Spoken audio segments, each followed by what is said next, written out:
Milestone ট্র্যাজেডিতে দগ্ধ ৩৬ জন এখনও জাতীয় বার্ন ইনস্টিটিউটে চিকিৎসাধীন। এদের মধ্যে ৪ জনের অবস্থা সংকটাপন্ন।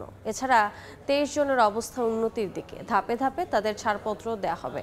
৪ জনকে নিবিড় পরিচর্যা কেন্দ্রে রাখা হয়েছে। অবস্থার উন্নতি সাপেক্ষে ১ সপ্তাহের পর্যায়ক্রমে ১০ জনকে ছাড়পত্র দেয়া হতে পারে। ভর্তি রোগীদের সর্বশেষ অবস্থা নিয়ে চীন, ভারত, সিঙ্গাপুরের বিশেষজ্ঞ চিকিৎসকদের সমন্বয়ে গঠিত মেডিকেল বোর্ড সদস্যরা বৈঠক করেছেন। এদিকে মাইলস্টোন স্কুল অ্যান্ড কলেজের প্রাথমিকের ইংলিশ ভার্সনের হায়দার আলী ভবনে বিভিন্ন আলামত সংগ্রহ করেন বিমান বাহিনীর সদস্যরা। একই সঙ্গে ক্ষতিগ্রস্ত শ্রেণীকক্ষেও তল্লাশি চালানো হয়। গত কয়েকদিন মাইলস্টোন স্কুল অ্যান্ড কলেজের শিক্ষার্থী সহ অভিভাবকদের ভেতরে প্রবেশের অনুমতি না থাকলেও সকাল থেকে তাদের জন্য খুলে দেওয়া হয়েছে মূল ফটক। এই মুহূর্তে জাতীয় বার্ন ইনস্টিটিউটের সামনে আছেন সহকর্মী শাকির আহমেদ এবং মাইলস্টোন স্কুল অ্যান্ড কলেজের সামনে আছেন সহকর্মী তোহা খান তামিম। সরাসরি প্রথমে যাচ্ছি শাকিরের কাছে। শাকির, রাজধানীর উত্তরায় মাইলস্টোন স্কুল অ্যান্ড কলেজের বিমান বিধ্বস্তের ঘটনায় যে ট্র্যাজেডি, সেই ট্র্যাজেডির প্রায় ১ সপ্তাহ হতে চলল।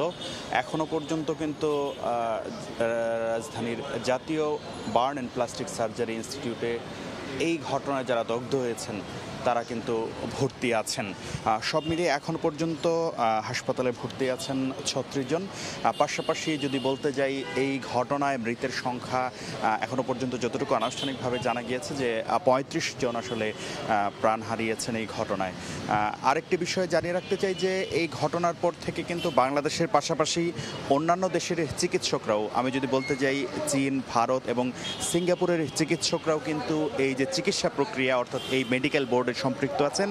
আজ সকালেও আমরা দেখেছি বা যতটুকু জানতে পেরেছি যে এই ৩টি দেশে অর্থাৎ বাংলাদেশ ছাড়া চীন, ভারত এবং সিঙ্গাপুরের চিকিৎসকরা কিন্তু তাদের যে মেডিকেল বোর্ডটি, সেই মেডিকেল বোর্ডের একটি বৈঠক হয়েছে এবং তারা এখানে যারা ভর্তি আছেন বার্ন অ্যান্ড প্লাস্টিক সার্জারি ইনস্টিটিউটে তাদেরকে পরিদর্শনও করেছেন। হয়তো আনুষ্ঠানিকভাবে বিকালে রোগীদের যে সর্বশেষ পরিস্থিতি সেটি জানাবেন। তবে আমরা জানতে পেরেছি যে ৪ জনের অবস্থা এখনও পর্যন্ত ক্রিটিক্যাল বা সংকটাপন্ন অবস্থায় তারা আছেন আইসিইউতে।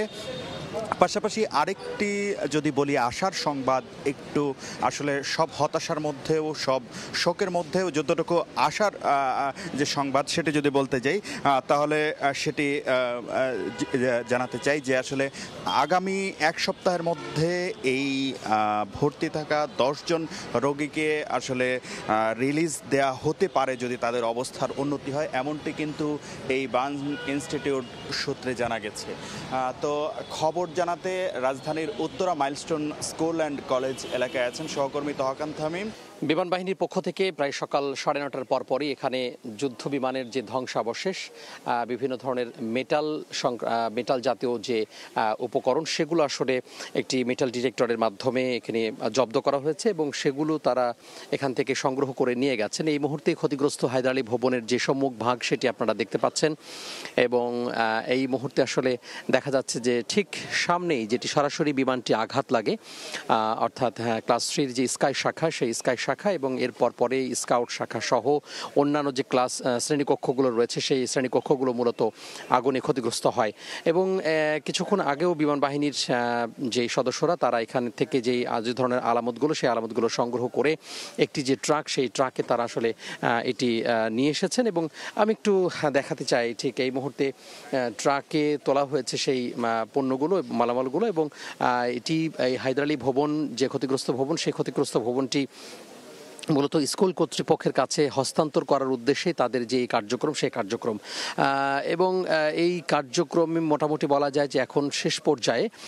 এখানে যারা মূলত এসেছেন বিমান বাহিনীর সদস্যরা, তারা এখানে তাদের যে কার্যক্রম সেটি আসলে ইতিমধ্যে গুটিয়ে নিয়েছেন এবং তাদের যে একটি ট্রাক, সেই ট্রাকে করে বিভিন্ন ধরনের মেটাল জাতীয় যে দ্রব্যগুলো রয়েছে সেগুলো আসলে তোলা হয়েছে।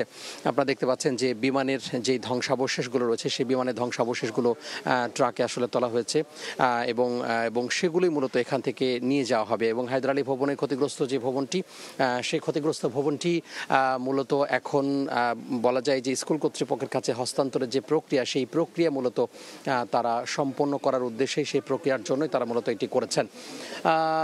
আর বলা যায় এখানে উৎসুক যে মানুষের ভিড় সেটি আসলে রয়েছে, স্কুলের যেই মানুষের যে ভিড় সেটি আসলে রয়েছে। পাশাপাশি আমরা দেখতে পাচ্ছি যে এতদিন যারা আসলে এখানে প্রবেশ করতে পারেনি, বিশেষ করে এই স্কুলের শিক্ষার্থী, অভিভাবক এবং অন্যান্য যারা রয়েছেন, তারা মূলত এখানে এসেছেন এবং তাদের সাথে আমরা কথা বলেছিলাম। তারা তাদের যেই ভয়াবহ যে স্মৃতি, সেই স্মৃতি আমাদের কাছে তারা বলেছেন এবং সেই দিন তারা আসলে কি কি ঘটেছিল সেই ঘটনার সাক্ষী অনেকে হয়েছেন এবং সেই ঘটনা মূলত আমাদেরকে তিনি বর্ণনা করেছেন। তো ক্ষতিগ্রস্ত যে হায়দার আলী ভবন, সেই হায়দার আলী ভবন এখন হস্তান্তর করা হবে স্কুল কর্তৃপক্ষের কাছে এবং স্কুল কর্তৃপক্ষ এটি আসলে পরিষ্কার পরিচ্ছন্ন করে প্রয়োজনীয় যে সংস্কার, সেই সংস্কার শেষ করে আবারও কিন্তু এখানে ছাত্রছাত্রীদের যে কলকাকলিতে মুখরিত হওয়ার যে বিষয়টি, সেটি আসলে তারা ত্বরান্বিত করবেন। তো এই ছিল মাইলস্টোন স্কুল কলেজের সামনে থেকে আমার হাতে সবশেষ খবর। সরাসরি যুক্ত ছিলাম মাইলস্টোন স্কুল অ্যান্ড কলেজ এবং জাতীয় বার্ন ইনস্টিটিউটে।